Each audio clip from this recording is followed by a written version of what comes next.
Welcome to a special edition of The National, and tonight we're in Montreal, scene of the only English language debate and the final debate of this federal election. I'm Adrienne Arsenault. Thank you for joining us. Election day is rapidly approaching. Early voting starts tomorrow. Having four federal party leaders together for a reckoning of rhetoric and policy could shape the last chapter of the race. And everyone on that stage at Maison de Radio Canada behind me knew it. How could you possibly think it's a good idea? With respect to project reviews. The question was about pipelines. I'm getting to it. 6 homes, and I appreciate neither Liberals or NDP are very good with maths. On provincial, yes, it is possible under our system. No, it is. not. I'm sorry to crash your party, guys, but you are telling fairy tales. Who do we believe? If I may. So how was it? It was we'll combative, preserve all sometimes transfers. substantive. We have the debate's big moments and the potential consequences for an election that will define the direction of the country for its economy, its security, and of course its sovereignty. So obviously stakes tonight very high. How did it go? Well, as we were watching here in Montreal, Ashley Burke was doing the same thing in Ottawa. Ashley, all eyes really were on how the Liberal and Conservative leaders performed tonight because so much was directed at both of them. Adrienne, this is the last time the leaders will face off, and time is running out for Mark Carney's main rival, Pierre Poilievre, to try and close the gap in this race. Poilievre tried to look prime ministerial, but at times reverted back to the opposition attack dog. And are you prepared to elect the same Liberal MPs, the same Liberal ministers, the same Liberal staffers all over again for a fourth term? Mr. Carney, Justin Trudeau's staffers are actually here with you at this debate in Montreal, writing the talking points that you are regurgitating into the microphone. How can we possibly believe that you are any different than the previous 10 years of Liberal government? 25 seconds left in this segment for you to respond to that. Look, I do my own talking points. Thank you very much. The biggest risk we have to affordability, the biggest risk we have to this economy is Donald Trump. A big vulnerability for Carney is being tied to Justin Trudeau, and he had to try and fend that off tonight. It may be difficult, Mr. Poilievre. You spent years running against Justin Trudeau and the carbon tax, and they're both gone. Okay, they're both gone. And we're doing in a pretty a good new impersonation of him with the same policies tonight. Very different. Look, I'm a very different person from Justin Trudeau. Focus is on results. Were you his economic advisor? And advisor? so how to drive results in the housing market. So I know you played Carney's good line there, but we saw both leaders get their jabs in. As the frontrunner, Carney came under attack the most, and from all fronts. He survived and responded without losing his composure, including when the NDP's leader went after him for his time as chair at Brookfield Asset Management, a major investment firm. As chair of Brookfield Investments, your company is one of the biggest tax dodgers in Canada. As chair, you approved decisions where Brookfield Investments bought up affordable homes, kicked out the tenants, and jacked up the rates. My question to you is, Mr. Carney, whose side are you really on? I'm on the side of Canadians. I'm in this for Canadians. I work for Canadians. But your track record doesn't show that, though. No, I have a track record of public service for this country. Poilievre also came out strong to defend his pitch to become the first prime minister to invoke the notwithstanding clause to override the Canadian Charter of Rights, a move to keep mass murderers behind bars until the day they die, an issue Carney took aim at. I think it's a very dangerous slope to override judgments of the Supreme Court of Canada. In fact, the Charter of Rights and Freedoms exists to protect Canadians from people like us on the stage, politicians who may use their power to override fundamental rights. I'm interested in the rights of victims. Mr. Carney seems to be very interested in the rights of criminals. He says that it's dangerous for me to ensure that mass murderers stay behind bars for life. You know what's dangerous? Turning them loose on our streets. Adrienne, it's too early to say if anyone's performance tonight will make a difference. Canadians can start casting their ballots tomorrow when the advance polls open. Okay, Ashley, thanks very much. Good time to bring in CBC News chief political correspondent Rosemary Barton and host of Power and Politics David Cochrane. Once again, we've been here all night, second night in a row. So we need to get your main takeaways from the whole experience, but specifically from tonight, Rosie. That the dynamic of this election, which is really a race between the Liberal leader and the Conservative leader, has not changed. And we saw that on the stage, whether it be how they were placed or how they were confronted. The Bloc Québécois and the NDP, trying again today their best to talk about some of the issues that matter to them. But I don't think you could watch that debate tonight and think anything but it's one of these two men that are going to be prime minister.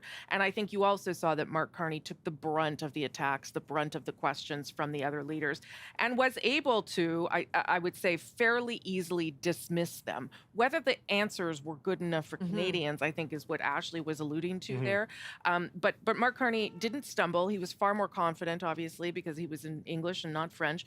And Pierre Poilievre had some strong moments defending his own policies, whether it be about pipelines or, as Ashley pointed out there, being tough on crime. Those are all, substantive issues that Canadians need to think about over the next few days. It was a good debate. It was a debate where you walked away knowing more and thinking more about contrast points. And I think that makes it a good night from that perspective. Your view, too? You can see the dynamic of where it is at this stage of the election. Everybody on that stage stands to lose if Mark Carney fails, with the exception of Steve Paikin from TVO. He was a neutral moderator who did a good job there. But, Yves-François Blanchet needs the Liberals to come down in Quebec. Jagmeet Singh needs, nervous progressive voters to come back to the NDP so they can hold on to official party status and viability. And, of course, Pierre Poilievre needs everything to change in some key battlegrounds if he is going to fulfill his lifelong dream of becoming prime minister. So you saw Blanchet and Singh, try to paint Mark Carney as a guy who's not like you, he doesn't understand you, and he doesn't play by the same rules as you. And Pierre Poilievre trying to paint him as just a continuation of the Trudeau legacy, that this would be the fourth term. To which Mr. Carney was able to reply a couple of times, I know you wanted to run against the carbon tax and you wanted to run against Justin Trudeau. They're not here anymore. Yep. It's me. I got rid of it. You're dealing with me. That is essentially the argument over the next 10 days. Is Mark Carney change Canadians have wanted for a long period of time? Or can Pierre Poilievre convince them that he is just like Justin, to borrow his phrase, and just a continuation because the team behind him is very much the same as the team behind Trudeau. Yeah, Mark Carney took 2 runs at that line just to make sure, he hit it home. I want to go to a big development, I would argue, tonight. This is the decision by the Debates Commission to cancel the news conferences, the scrums with the leaders that typically happen immediately after, or certainly happened last night. And just a reminder to folks, the Debates Commission is an independent body.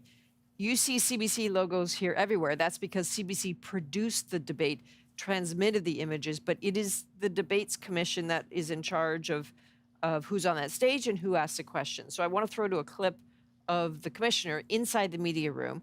The audio is a little tough to hear, so crane in there, but the reaction to what he says is not.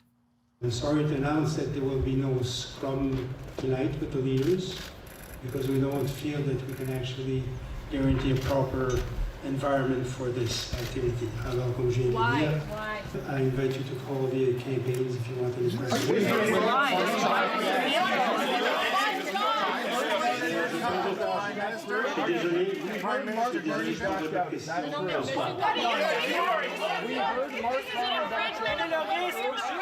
is your one job.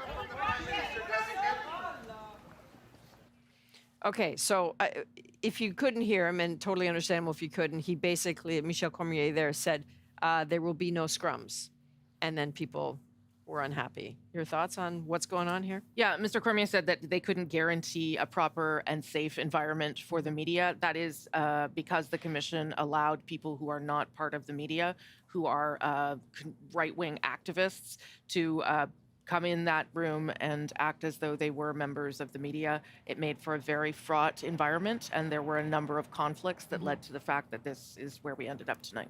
Well, look, I don't want to litigate the specifics of it all, but I just want to say democracy is fragile. It's not guaranteed, and it has to be fought for and protected, not just on the big moments like leaders' debates, but on all the small moments in between. The rage farming that has gone into politics is corrosive, destructive, and toxic. And it is disrupting the norms and the values of civic virtue in this country. And it boiled over tonight. Temperature needs to come down. Okay. All right. Thank you both. Rosie, we're going to see you again Sure thing. for another debate edition of At Issue in about 20 minutes. Thank you both.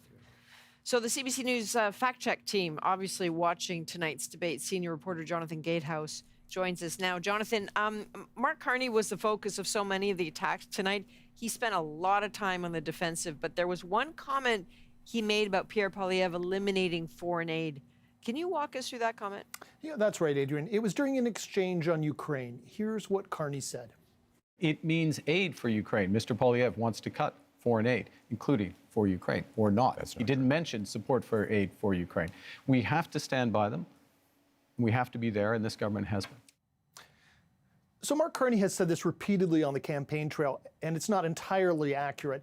Pierre Poilievre has criticized Canada's foreign aid, saying it often goes to dictators, terrorist groups, and global bureaucracies. And he has promised massive cuts, but he has never said he plans to eliminate it.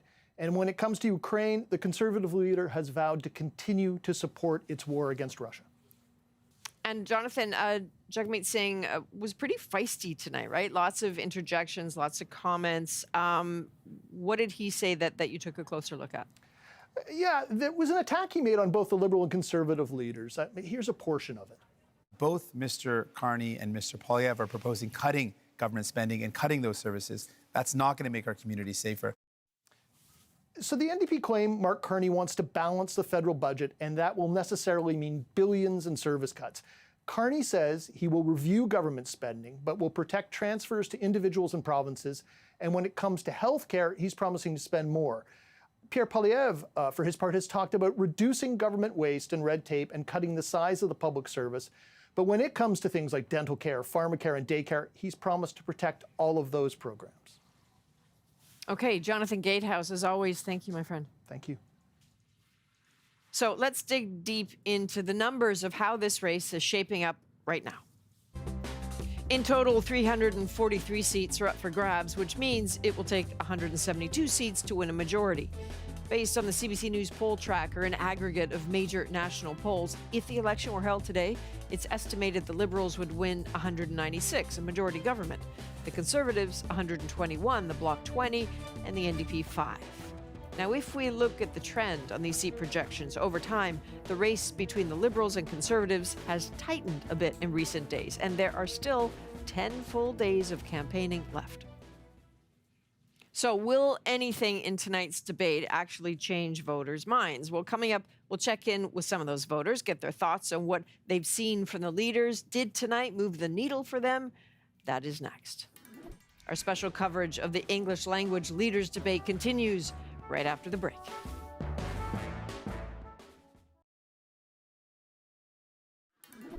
I know you want to be running against Justin Trudeau. Justin Trudeau isn't here. Are you denying you were his here. economic advisor?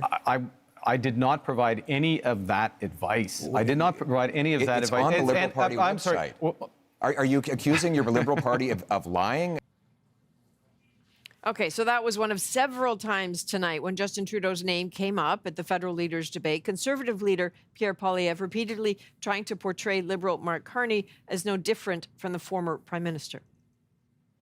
In the past few weeks at the National, we've been traveling the country a bit, talking with voters about what they need from their next government. We were in St. John, New Brunswick, Brampton, Ontario, Medicine Hat, Alberta, Yellowknife, Northwest Territories. In each place we went to, people talked about the need to keep an open mind and a desire to follow these debates carefully. So we had an idea. Tonight, we thought we'd have a reunion of sorts, a reunion for me at least, bringing together people from all across the country. So in St. John, we have Anne McShane, in Brampton, Chris Vickers, and in Medicine Hat, Emma Bice. It's really nice to see you. I know you haven't met each other. It feels like old home week for me, seeing you. And I want to start with your reaction to the debate. And I'd really like to start with you in Brampton, Chris, because when we met a few weeks ago, you were really torn about how to vote. You know, you said you were 50-50 when you were watching this debate. Did anything sway you? I'm going to say it swayed me towards Liberal. He was very well spoken, and he never, ever interrupted where everyone else did. That's annoying. That's it. Okay. Emma, I'm curious because in Medicine Hat, you were very clear. You know, you were very clear you're voting Conservative, but also very clear that you wanted to hear the debate. And I'm curious why and what you were listening for and what you're thinking tonight. I feel like, you know, when you have a job, like you get a job interview, but then you have a probationary period after. It's because the interview is a minimal view of who that person is and how they will work. And I feel like that is what the debate is an actual, like, the job interview part. And I just feel like after watching it, it was very interesting. It was really good to hear all the points that everyone made. But for me, the actual job interview we've seen from the Liberals has been over the last 10 years. And they have failed immensely at their job, in my opinion. And even with years and years to fix their mistakes along the way. And I felt like actually the Bloc Québécois leader, he had very good points in there. And I actually really liked everything that he kind of had to say. He actually reminded me of Danielle Smith in the sense that he's standing up for Quebec. And I thought that was really cool to hear. And I think more leaders need to be like that. And I feel like Mark Carney maybe didn't answer or interrupt people as much because I believe he's maybe doesn't have all the answers, and it's easier to stay quiet than to speak up. Okay. And you're the only one here who's already voted because lucky duck, you're off on vacation. So how did this debate land for you? It was good. It was, it was an opportunity for me to kind of test my own resolve, my own decision making up to this point. I enjoyed watching the debate, and I liked kind of how they went at each other on a few topics that I wasn't as certain on. So I enjoyed kind of how they dug into some of those topics, like housing. I enjoyed that. I enjoyed the pipeline debate, surprisingly. But yeah, no, I feel good about my vote. So that was good news. It's always an opportunity to kind of test yourself to see if you're, and a bit of a gut check, I guess, to see if you're on track. Yeah.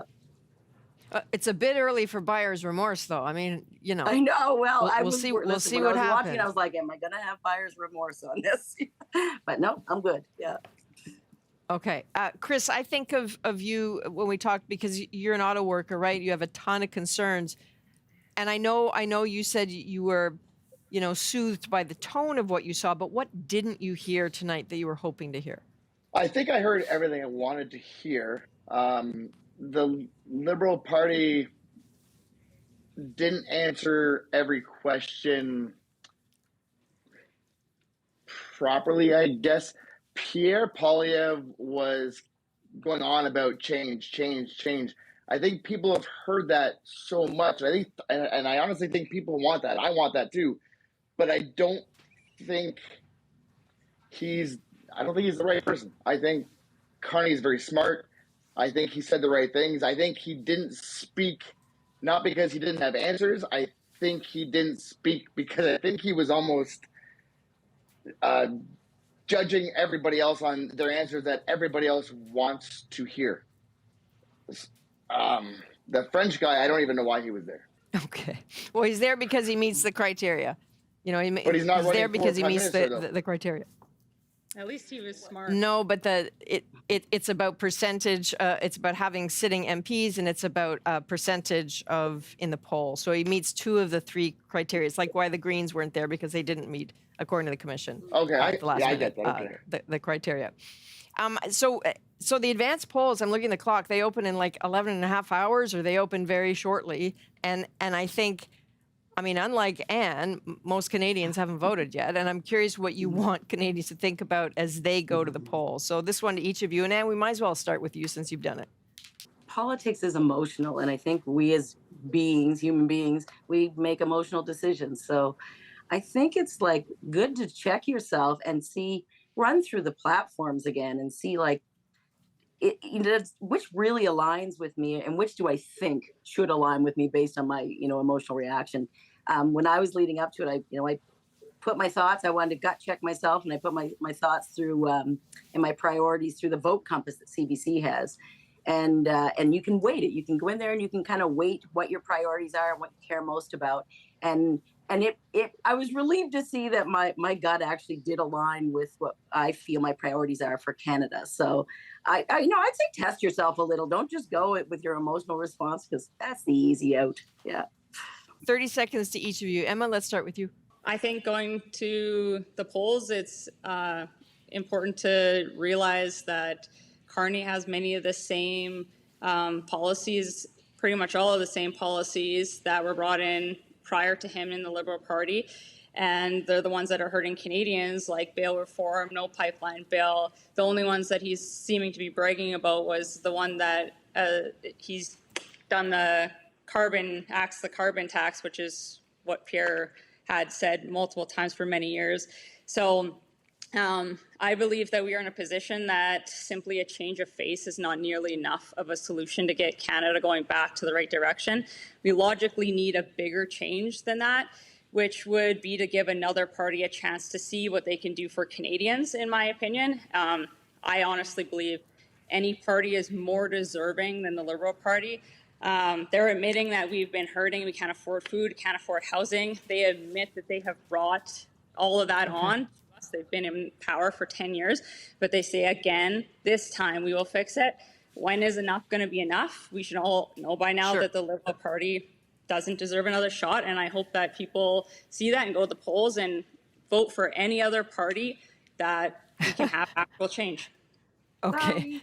You know what? Now we got to go. We just ate Chris's time. I'm really sorry about that, guys. It was really lovely to see all of you. Thank you for being so open with us all the way along. It's been kind of fun. So tonight's debate was one of the last chances for the leaders to change the course of this campaign. Did they do what they needed to do? Rosie will break that down with the special edition of At Issue next.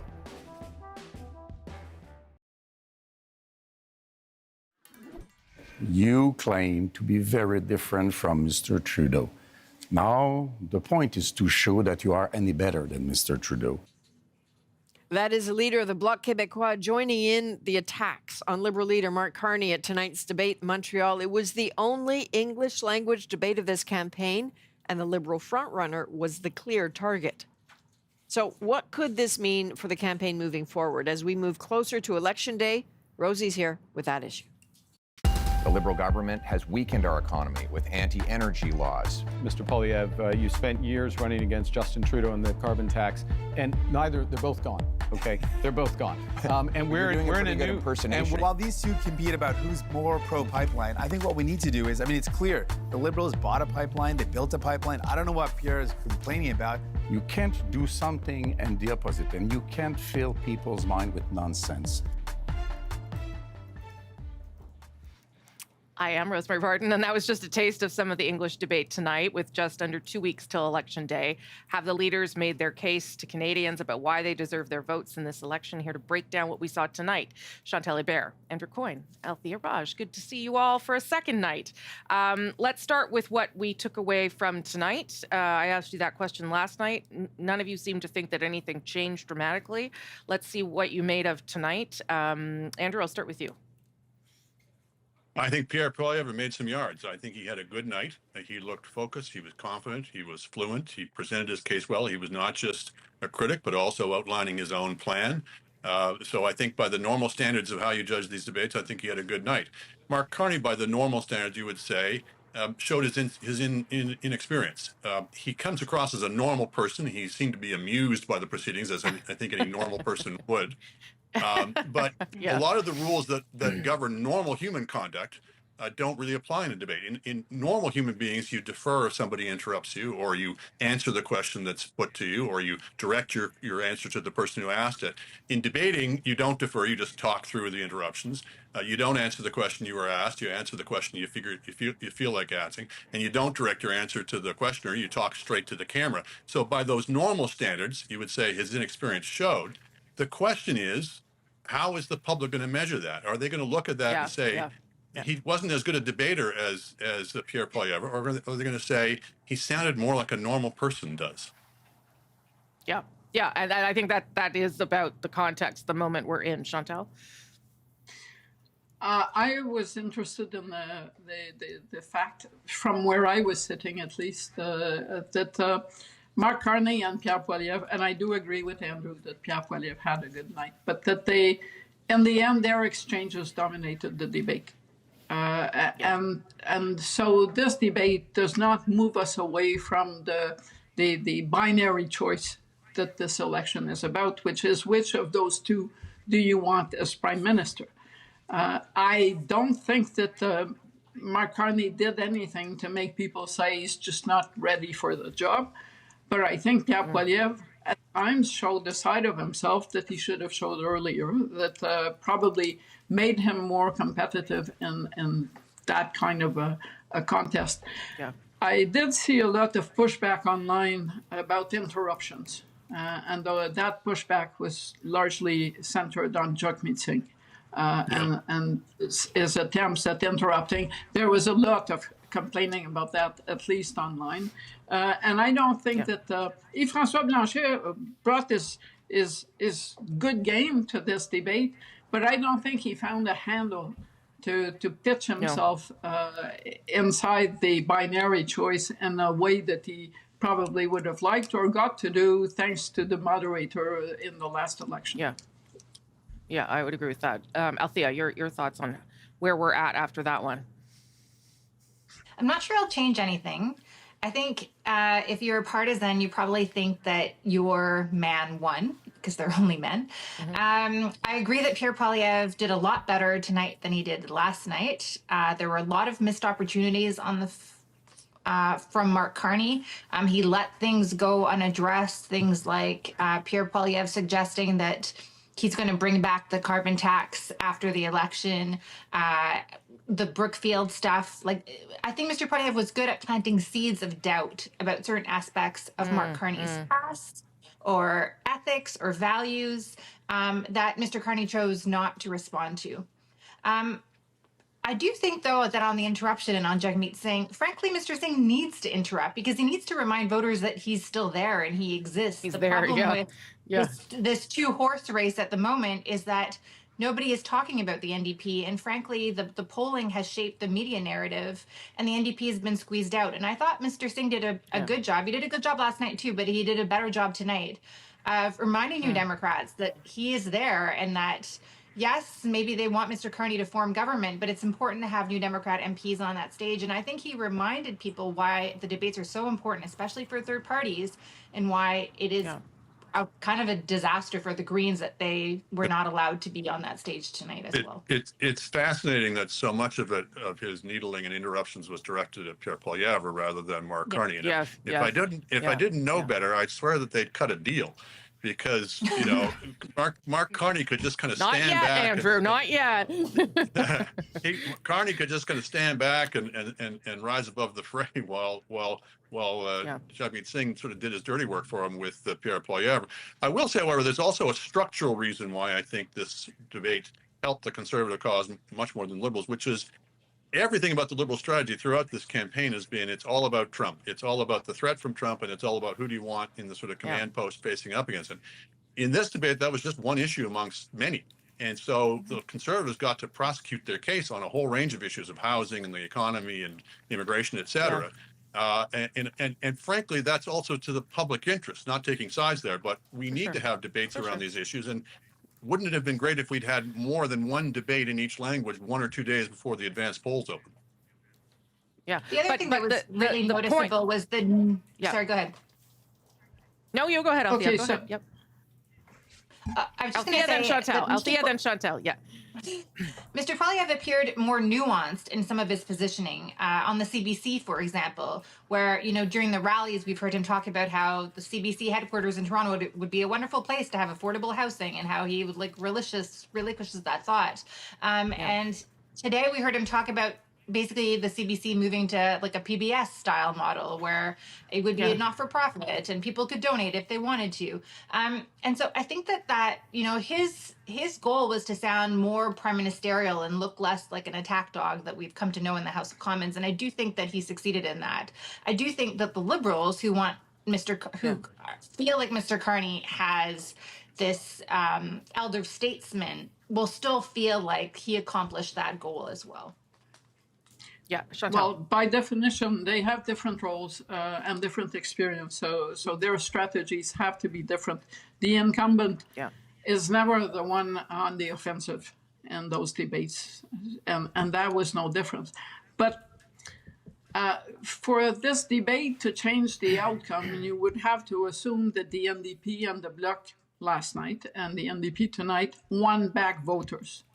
And I think part of Pierre Poilievre's strategy was to look more nuanced so that some of them would go back to the third parties out of less fear of him being a prime minister. I also believe that Jagmeet Singh wanted to show the New Democrats that he would be able to stand up to a Pierre Poilievre government by going after Pierre Poilievre this much.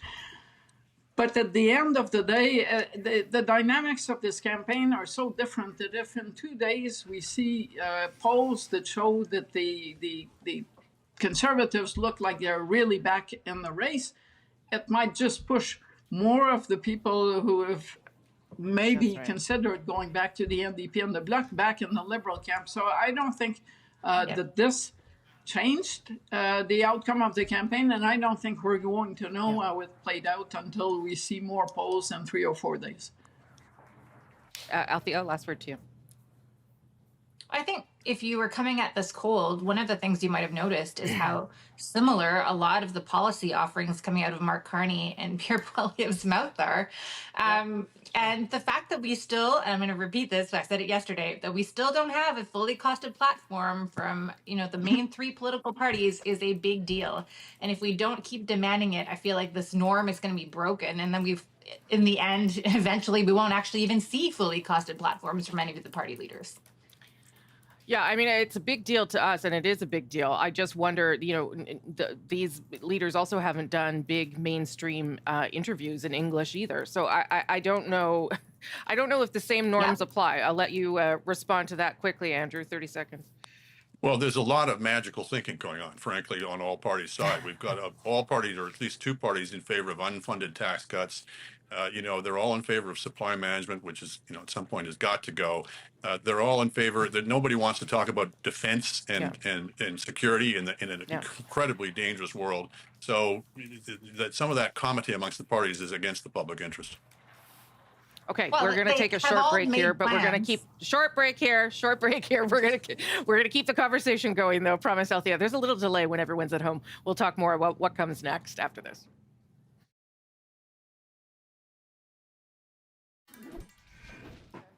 Welcome back. With the leaders' debates over, less than 2 weeks until Election Day now, and of course, advance polls opening tomorrow. What comes next? And can the candidates convince Canadians that they are the right leader for the moment? Let's bring everyone back. Chantal, Andrew, and Althea. I want to get to that, the closing thought of what's going to happen over the next 10 days or so. But I want to do one quick round, if we can, about what has happened a little bit here tonight with the scrums, the opportunity to ask leaders questions being shut down because the commission couldn't guarantee safety and security, frankly, inside the media room, and several altercations that happened here and elsewhere. What has this done now to the credibility of the commission, Chantal, if anything? And is that something that Canadians should be concerned about? I do think Canadians should be concerned about a commission that has organized sets of debates 3 times in a row and has managed to have screw-ups every single time. This time beating every other time. The debates, as far as they went, were fine. But let's be serious. The people who made them fine were the moderators. Steve Bacon tonight was really good at what he was doing. The rest of it, though, the excluding a party at the last minute, the Green Party, the changing the time because you don't think that the hockey schedule that is available in July matters when you set the time of the French debate, and the decision to give accreditation to a half a dozen people from media organizations that the federal court has said are not legitimate media organizations in the definition of the term, and then being surprised at what happens. I mean, the Rebel News and True North, it's not that they're from the right. They're from, one, the extreme right, and two, they are registered with Elections Canada as a third-party group that publicizes stance on issues in this campaign. I don't think the Star, the Globe and Mail, or the CBC is registered as an intervener in the campaign. So you kind of wonder, what kind of due diligence do people on the commission who earn a fair bit of money and have a nice budget to do this do to arrive at tonight's mess? Andrew. All of Chantal's points are well taken. I do want to accentuate the positive for a second. These are two of the best federal debates I can remember in terms of the format and the content, particularly the English language debate. So I think you have to give the Leaders Commission, if they're gonna take the slings and arrows for the things that went wrong, I think you have to give them some credit for that. But clearly, Yeah, yes. but I will just say, I will just say, if I can just interrupt you though, that is actually a pitch that was made to the Leaders Commission, and they accepted the pitch, and the pitch was done by CBC Hadiokan, just to be clear. It was also how we used to do debates before the commission existed. Yes, that's right. That's right. Okay, Andrew, sorry to interrupt you. Go ahead. That's okay. But particularly on this question of admitting the rebel news, et cetera, into this thing, I think we've now seen the last nail in the coffin of any idea that these people are just sort of alternative media or independent journalists or anything resembling it. These were bully boys and thugs. These are performance artists. These are grifters. They rely on the technique of basically staking out a completely unhinged partisan position and then say that anybody who disagrees with that is just simply partisan in another direction. Journalists have our faults. We make all kinds of mistakes. We struggle with our job, but we are at least trying to be fair to people and trying to look at the things in the round and to present as accurate a picture as we can of what went on. They're not even trying, and that is the difference. Althea, last word on that part. Oh, there's so much on this. I actually think that we need a Leaders Debates Commission. I will remind everyone again that the reason that we have this Debates Commission is because Prime Minister Stephen Harper decided that he did not want to go to the consortium debate in 2015, and there was no consortium debate. And so instead you had, at least we had debates in 2015, and we had a whole bunch of them, but we didn't have like one big accessible debate to everybody across the country. And I think that's important. Yeah. I think there's a lot of problems with the decisions and that the staff at the commission have made. And should they be resigned? Probably. I mean, I do think that excluding a registered political party with 2 elected MPs in the House of Commons the morning of the debate is insane. The fact that they accredited 5 reporters, really activists, as Chantal rightly pointed out, they are registered third-party advertisers with Elections Canada. So they have registered themselves saying that they are going to be engaged in the process advocating for issues or a political party. I mean, that's not an independent journalistic organization, even if that's what they call themselves. The fact that they didn't do due diligence and decided to accept that many people when they had told the mainstream media that 1 reporter, 1 photographer, that was it. There's a lot of questions to be asked, but let's not throw the baby out with the bathwater. I agree. Yeah. I think we all agree it was 2 good debates, and that is a credit to yes, all the people that put that together, and good for Canadians. I have about 30 seconds to each of you. What the next 10 days could something still change? I guess is the question, Chantal. For the Bloc and the NDP, it's time to retreat where their strengths are to try to protect their holdings. You talked about the mainstream interviews with the party leaders. I think probably both Mark Carney and Pierre Poilievre probably would benefit from doing those in the last week. Well, that's great. I hope they call me because that was my offer to them. Andrew, 20 seconds to you. First time I would be a little nervous if I was a Liberal strategist at this point. There's still theirs to lose, but the polls have been softening for them a bit, and I was struck by Carney's closing statement when it was all about Trump. It sounded strange to me after everything we just heard for the 2 hours previous to it. The saving grace of them is Trump will probably do several crazy things between now and Election Day, which will remind people of the threat. But just that first tinge of nervousness if I was a Liberal. Althea? Well, what happens next is that the political parties are going to try to pull all their votes at advance polls over the weekend, all the people they've already ID'd, so it frees them up to try to convince other people in the next few days. And I agree with Andrew. Frankly, anything could happen, and it's most likely to come out of the White House. But you never know. There could be another global event that impacts things and change things. And the Liberals should not be too comfortable. Yeah, nobody should be measuring curtains or counting chickens or any of the rest of it. Thank you No, all no, for it doing is this a twice really this tight week. contest. Yeah, Chantal, Andrew, and Althea, nice to see you all again. Thank you. Appreciate it. Now I'll hand things back to my friend Adrienne here. Okay, thanks, Rosie. One of the fiery moments tonight, a face-off on affordability. You want to save people $2,000, but cut their dental care, That's which false. is thousands of dollars. False. Cut their child care, which is thousands of dollars. Cut pharmacare coverage, which is thousands of dollars. False. The showdown over inflation and how leaders claim they'll help. Next.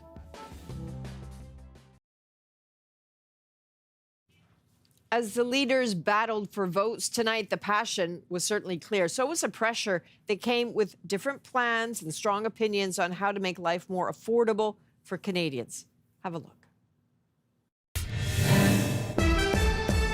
We can't afford a fourth term of high Liberal taxes. That's why Conservatives have a plan for change. And that plan Your plan includes voted cutting against every measure to help people out. If I could, cutting income taxes by 15% for the average worker and seniors, saving a working couple up to $2,000, rewarding hard work again. You want to save people $2,000, but cut their dental care, That's which false. is thousands of dollars. False. Cut their child care, which is thousands of dollars. Cut pharmacare coverage, which is thousands of dollars. False. That's not a very good math deal right there. Now we have Mr. Carney making tens of billions of dollars of spending promises that They will doubled out of ultimately you as well. continue to build bureaucracy. We don't need more bureaucracy in Ottawa. We tried that for 10 Liberal years, Mr. Carney. What we need is to build homes in communities. Certainly and don't that need means Conservatives. axing taxes on home building and getting the government out of the way so that builders can actually build. Is your policy on getting homes built any different from your predecessors, and how?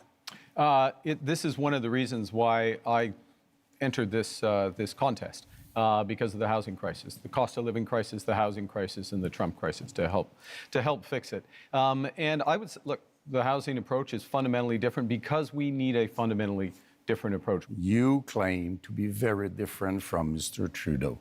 Now, the point is to show that you are any better than Mr. Trudeau. The way you judge someone, in my view, is how they act, what they do when they have responsibility. Twice I was a central bank governor. And in both cases, if I may, in both cases when I was responsible for inflation, inflation was less than 2%. I'll add that when I was here responsible for the Bank of Canada, inflation was less than 2%. Our dollar was at parity. That is the kind of success that I can deliver for this country coming out of this crisis. And what is at stake here? You were the What is at economic stake here? advisor What is to at Justin stake Trudeau here? that gave If us we the bring worst it back, if I inflation may bring that it we back, have had if in I a may- generation, because the Could I policies bring it that you back? Could I implemented bring and it those back? of the MPs that are I am still going to bring in it your back ministry. to the fellow Canadians, crisis which the we last face. 10 years has been about the Liberals. The next 10 years should be about you. And that's time. Okay. And with the debates behind us, we're now in the final stretch before election night and our Canada Votes Election Night special. You can join us for minute-by-minute updates as the polls close across the country. Our coverage begins at 6:30 p.m. Eastern, 3:30 Pacific, wherever you watch CBC News. From all of us here at the National, from the team here in Montreal and in the control rooms, we thank all of you for being with us.